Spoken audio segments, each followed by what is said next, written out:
دائرہ ہے، اس کی ایک حد ہے.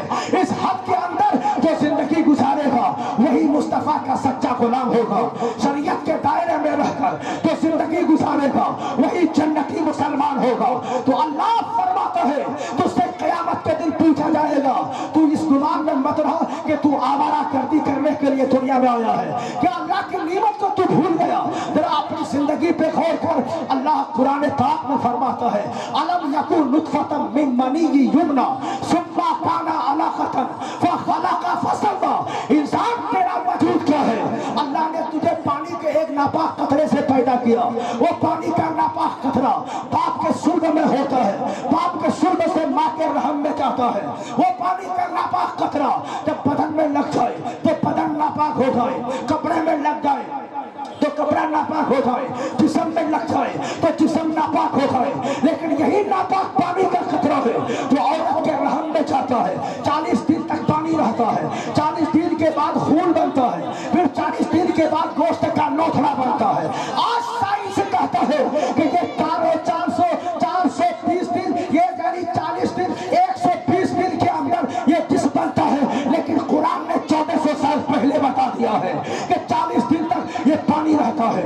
40 دن کے بعد پھر 40 دن تو دوسرا آتا ہے، وہ خون بنتا ہے. پھر خون سے 40 دن کا عرصہ گزرتا ہے، گوشت کا لوتھڑا بنتا ہے. اب جب گوشت کا لوتھڑا بن گیا اللہ فرشتے سے کہتا ہے اے فرشتہ یہ گوشت کا لوتھڑا بن گیا، اب اس گوشت کے لوتھڑے سے میرے بندے کی آنکھ کو بنا دے، اس کا سر بنا دے، اس کا دماغ بنا دے، اس کی عقل بنا دے، اس کی زبان بنا دے، اس کی آنکھیں بنا دے، اس کے ہاتھ بنا دے، اس کے پیر بنا دے، اس کے بازو بنا دے، اس کے سینے میں دل رکھ دے، اس کے سینے میں طاقت رکھ دے.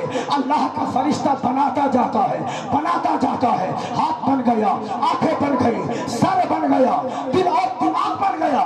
آج تو نے غور کبھی نہ کیا، آج تو اپنے حسن پہ ناز کرتا ہے، اپنی جوانی پہ ناز کرتا ہے. جب تو چلتا ہے تو ایسا لگتا ہے کہ کوئی پہلوان چل رہا ہے.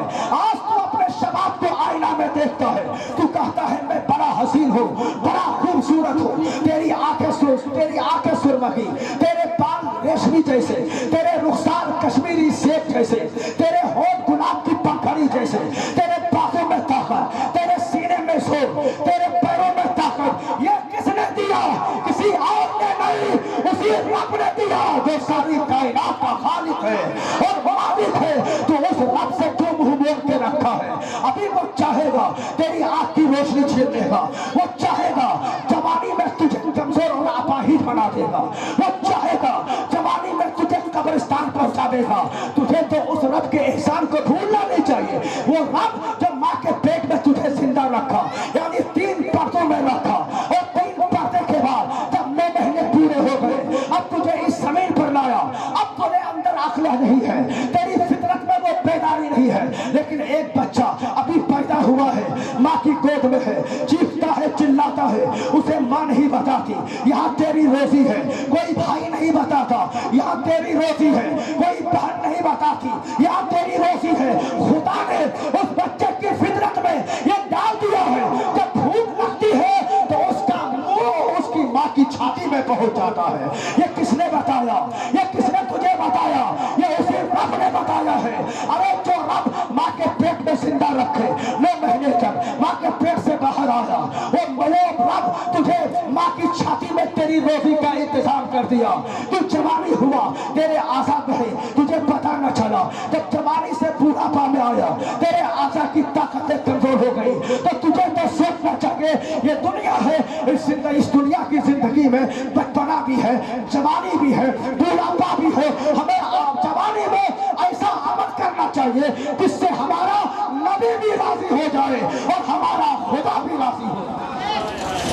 شراب کی بھٹیوں میں یا تاش کے اڈوں میں یا شرابیوں کے ساتھ رہتے، اگر تیری جوانی شرابیوں کے ساتھ گزری ہے، بے نمازیوں کے ساتھ گزری ہے، دوسرے عیاش لوگوں کے ساتھ گزری ہے، تو تیرا حشر نہیں ہوگا جو حشر زناکار کا ہوگا، یعنی زناکار جہنم میں جائے گا. تو